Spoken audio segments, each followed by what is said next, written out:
El ejemplo dice lo siguiente.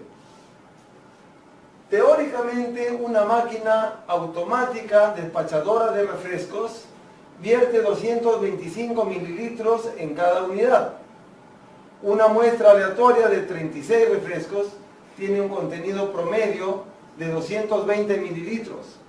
Pruebe la hipótesis de que el promedio, 225 mililitros, como hipótesis teórica, está en contraposición a la hipótesis alternativa, el promedio es menor de 225 mililitros, con una significación del 5%.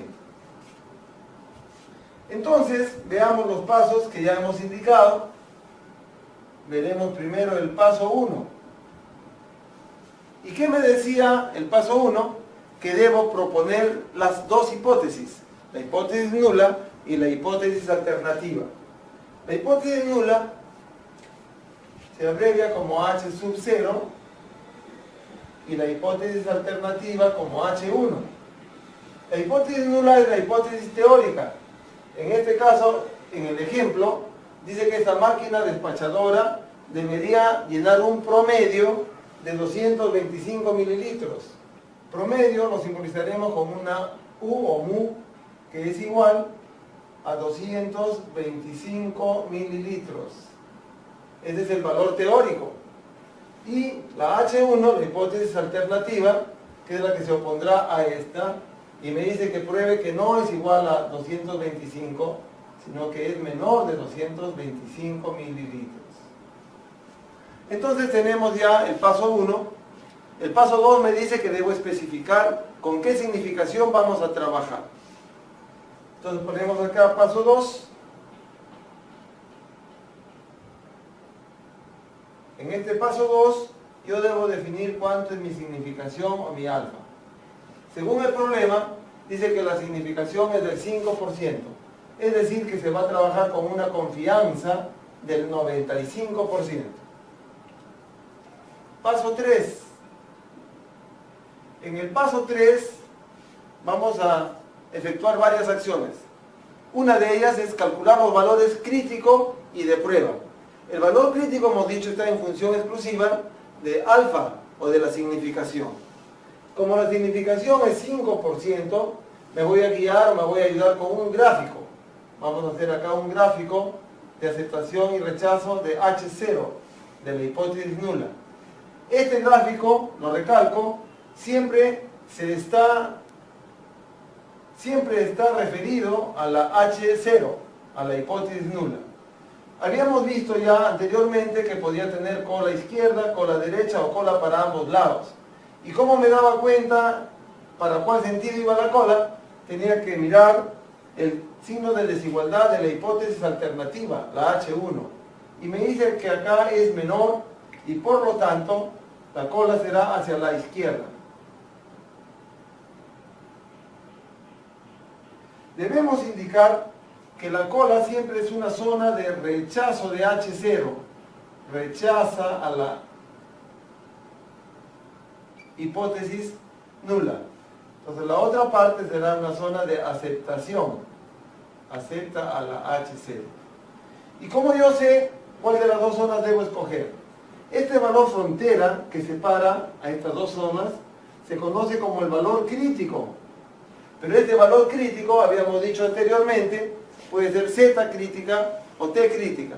En este caso, según los datos, dicen de que N, el tamaño de la muestra, ¿no? Se tomaron aleatoriamente 36 unidades de refrescos. Entonces, habíamos dicho que cuando la muestra era grande, es decir, cuando N era mayor o igual de 30, se trabajaba con un valor crítico Z. Entonces tendremos acá la Z crítica. ¿Y cómo se calcula esta Z crítica? De tablas. Si yo tengo en las tablas de distribución normal una significación de 5%, tablas que leen valores acumulados menor o igual, entonces yo acá estaré trabajando con un 5% y acá estaré trabajando con un 0,95. Si voy a este tipo de tablas, más o menos presentan la información de la manera siguiente. f de z, que es el valor de la probabilidad.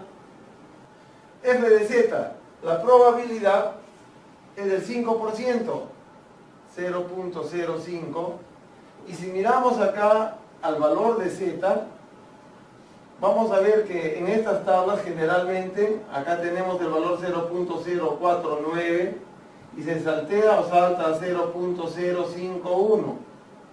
Para 0.049 el valor es menos 1,65 y para 0,051 es menos 1,64. No hay este valor, pero es el promedio de ambos. De menos 1,64 y 1,65 sería menos 1,645, que podríamos nosotros trabajar con el valor más cercano, menos 1,64. Entonces tenemos ya acá nosotros nuestro valor crítico, menos 1,64.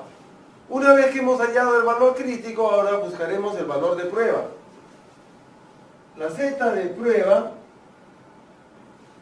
habíamos dicho que proviene exclusivamente de una fórmula apropiada. Para muestras grandes, es decir, cuando el tamaño de la muestra es 30 o más, la fórmula es la siguiente: el valor de prueba es igual al promedio obtenido en la muestra menos el promedio teórico sobre la desviación estándar entre la raíz cuadrada de n, el número de datos. Si reemplazamos los valores, tenemos que el promedio, según el enunciado del problema, nos dice que se tomaron 36 refrescos como muestra y el promedio fue de 220 mililitros, un volumen promedio de 220 mililitros. Menos u, que es el valor teórico, lo que se debería estar llenando, 225, sobre la desviación estándar. El problema nos dice que la desviación estándar de la muestra tomada es de 15, y esto dividido entre la raíz de n es el número de datos tomados como muestra, 36 refrescos. Efectuando estas operaciones, nosotros vamos a obtener un resultado igual a menos 2,0. Esta sería entonces la z de prueba. Tenemos ya entonces nuestro valor de prueba, menos 2, y tenemos acá nuestro valor crítico, menos 1,64. Entonces, diremos, este menos 2.0 caerá en zona de cola, es decir, será un valor menor a menos 1.64, o caerá hacia la derecha, un valor mayor en zona de aceptación. Recordemos que mientras más negativo es un número, en la recta numérica queda a la izquierda. Por lo tanto, este valor quedará en zona de rechazo.